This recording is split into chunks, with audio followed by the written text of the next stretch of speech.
Third phase of moon. Third. Now, welcome back to Third Phase Moon Radio. I'm your host, Dr. J. Andy Elias. Co-hosting with me today is the founder of Third Phase of Moon, Blake Cousins.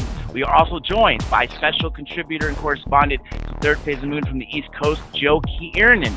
And today, we have a great show with you today, speaking with Nick Pope, former retired Ministry of Defense. He worked in the Ministry of Defense for the United Kingdom.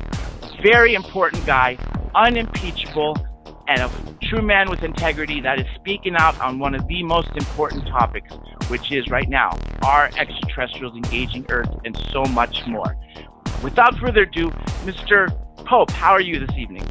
I'm fine, thank you very much indeed. It's great to be on the show. Thank you very much. Right here at Third Phase, we're up to about 110,000 subscribers, approaching 73 million views worldwide.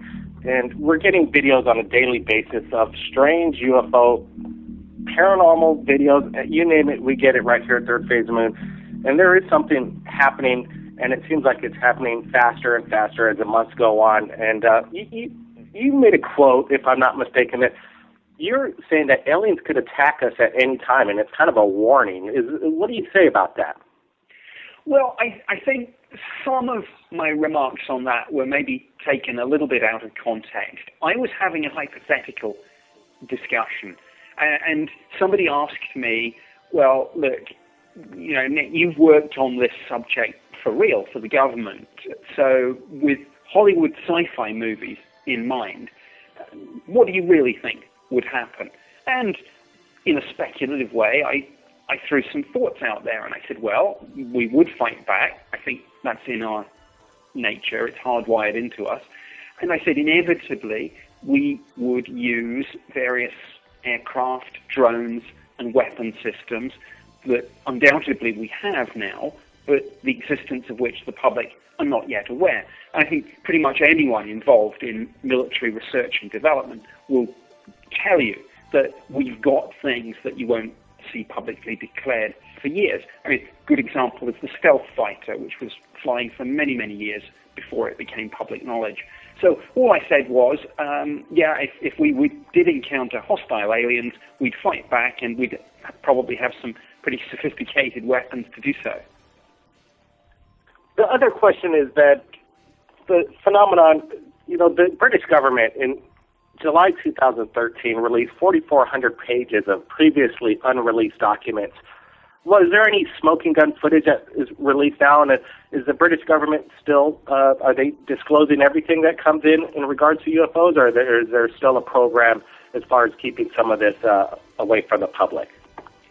Well, the answer to that is yes and no.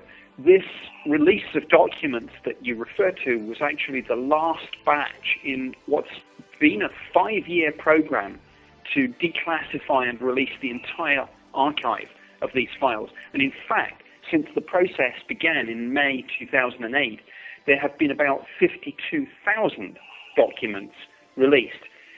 A lot of the material has been quite mundane, but there has been some pretty interesting papers in there, documents discussing sightings from police officers, from pilots, from military personnel, UFOs tracked on radar, photos and videos that MOD's technical specialists weren't able to debunk.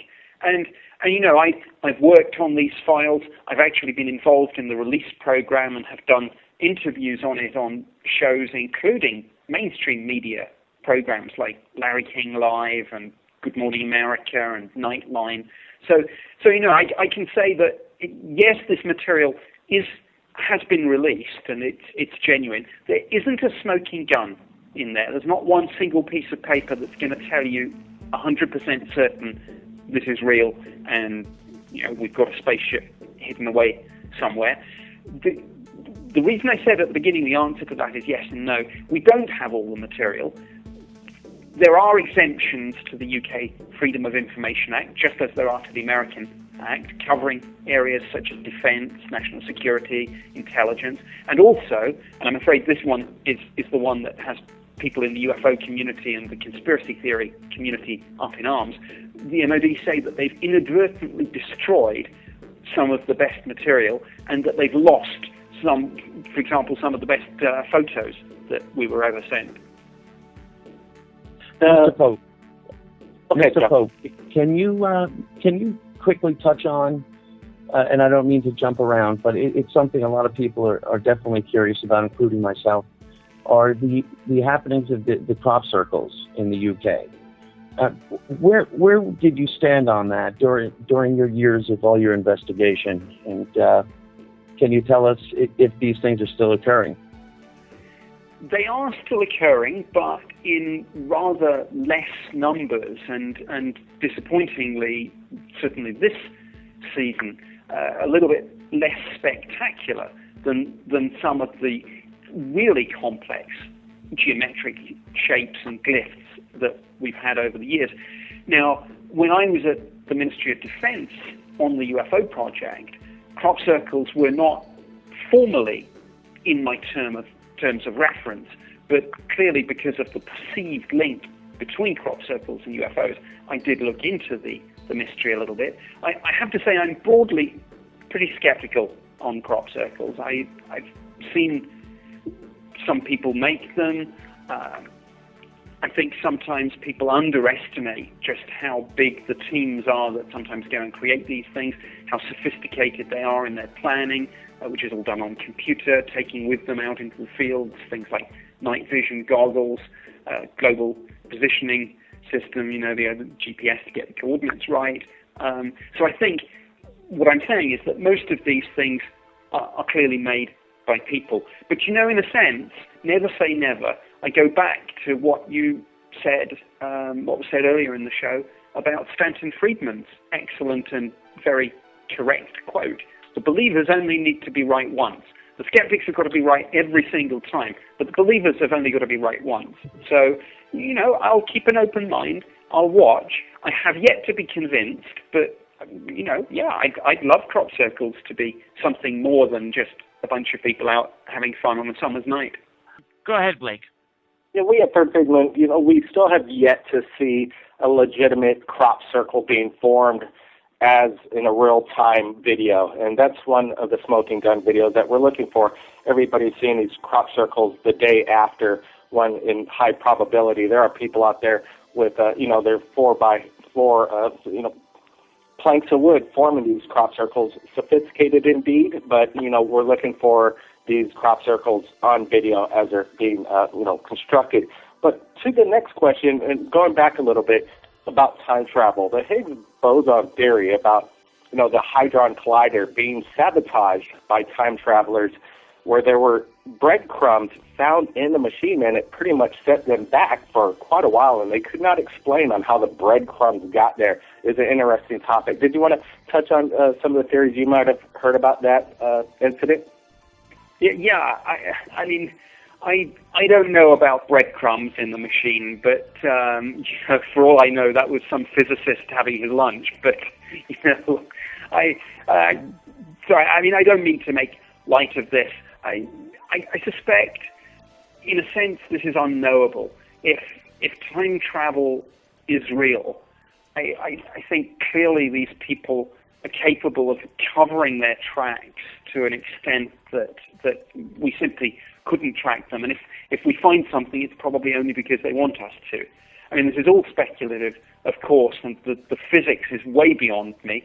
I think the trouble with all of this is that you start off talking about this and you veer off into what almost becomes philosophical questions, debating the grandfather paradox, for example.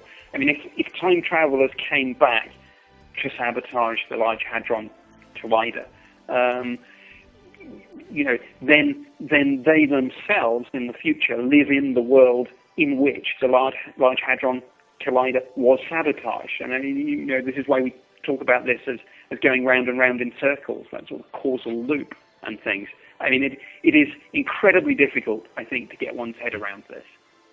Well, let's get to fact and less hypothetical. The UK and the government is looking for UFO reports from jet commercial airline pilots. But here in the United States, last year, the FAA refuses to take reports of UFOs from commercial airline pilots and is referred to the Bigelow Aerospace program, which is quite interesting to me why they don't take the reports. The UK is taking the reports looking for pilots because these people have real character. They have the eyes to see what is a UFO and what's a regular commercial airliner or a typical aircraft. Why do you think that the FAA is refusing to take these reports and they're handing it off to this independent Bigelow Aerospace program? Well, I think, in a sense, there's two separate questions.